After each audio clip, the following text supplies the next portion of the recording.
What's going on, everybody? It's David from the 80s, and you are now entering the Cinema Chop Shop. So park your ass right there. And while you're there, don't forget to hit the like, the share, and the subscribe button. Also, if you check the link below, you see a Patreon account. You click it, you can become a member. All you got to do is try to recommend movies and music and trailers for me to react to.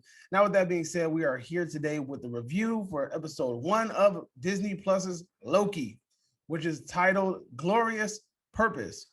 Now, I'm gonna be honest with you. I was not interested in watching the show. I thought the show was gonna be whack. I am not a huge Loki fan. I mean, he did play a cool little part in the end game, and that was dope. But at the same time, it's not something that not end game, Infinity Wars.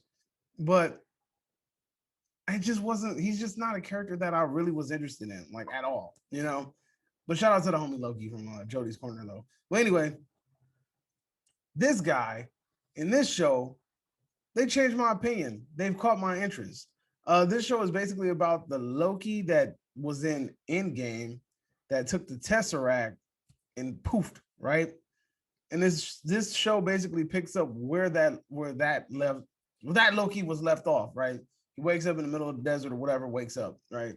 And then he ends up getting picked up as Time Patrol, and it's like these are the people that control all of the time throughout the whole universe and make sure that everything stays the way that it is. Shout out to freaking Owen Wilson for being in his TV show. Plays a damn good character, funny, enthusiastic. I like his character, pretty dope.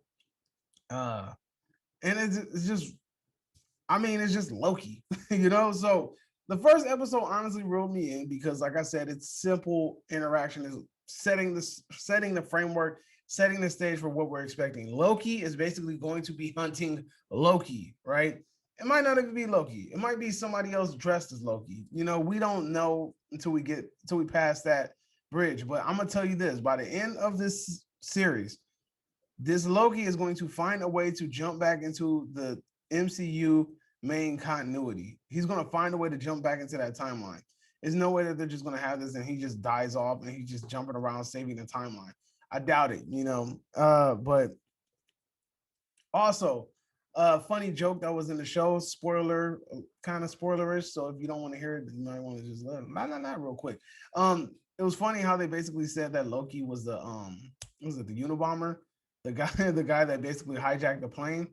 That was pretty funny. I thought that was a pretty cool little tidbit. If you're like a little history buff, then you kind of figure, I thought that was really cool, and I really feel like that's going to introduce a generation to that whole scenario that wouldn't even think about knowing anything about that, right? That's pretty dope.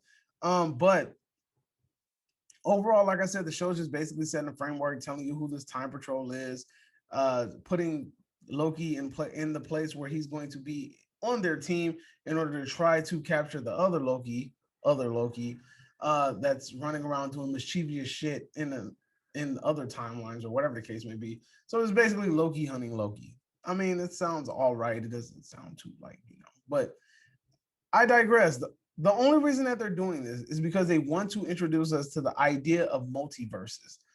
That's the only reason they're doing it. That's the reason why Loki, WandaVision. That's why we're doing Doctor Strange and the Multiverse of Madness. That's why the Spider-Man movie seems like it's going to be dealing with multiverses. All these shows are dealing with multiverses to get you prepared for what's going to be coming. They're going to use the multiverses in order to shepherd in different storylines, different timelines, and different characters. That's my thoughts. That's what they're trying to do. They're trying to get you used to this so that when you finally see the movie, you'll be already introduced to the concept, so it won't be like they have to introduce it all over again, right? Because nobody likes explaining themselves twice. And honestly, this way they can keep the run times down to the down on their movies. Because if you have to explain the whole idea of freaking multiverses again, or just for the first time, then you're going to lose a lot of audience members. They're going to be like, what? That doesn't make sense. Plot hole, plot hole, plot hole. This way you can start planting the seeds so that people will be already associated with the freaking concept that you are trying to display in a full-length movie. So that's pretty dope. Overall, I enjoyed the show. The show was pretty fun to watch. And I'm in. I want to see where this show is going. I think it's actually going to be interesting. The actor that plays Loki does a freaking fantastic job as him. I'm not, like I said, I'm not a Loki fan. It's not somebody that I go looking for. It's not somebody that I really want to hear more about. But this show seems surprising, just like Falcon and the Winter Soldier was surprising. But It has my interest, unlike WandaVision. WandaVision didn't have my interest at all. But I will say this: Falcon and the Winter Soldier had a very epic introduction. This show, to me, has the most meaningful introduction. I think that this show does a really good job at explaining things that happened in the backgrounds. Like, it was really cool to see like how Loki's magic didn't work, or the Infinity Stones didn't work, and how useless the Infinity Stones were where Loki was at. So I thought that was really cool because it basically kind of like nerfs him and brings him down to a realistic level. That was pretty cool.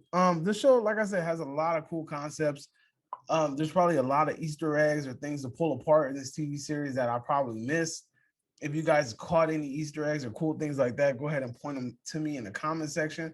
But like I said, overall, dude, the show's fun. I'm on board. Did absolutely everything that WandaVision couldn't do, which was get me interested in episode 1. WandaVision couldn't do that. I even gave it an episode 2, and it didn't happen, so I just gave up. And I was kind of skeptical about watching the show. I even hit the homie Jody up. Was like, "Is this worth watching?" He's like, "You know what? Yeah, bro, it is. It's pretty good." So I agree. It's pretty good so far. So that's my review. Let me know if you agree. Let me know if you disagree. Whatever the case may be, drop it in the comment section down below, and I will see you next time. Adios.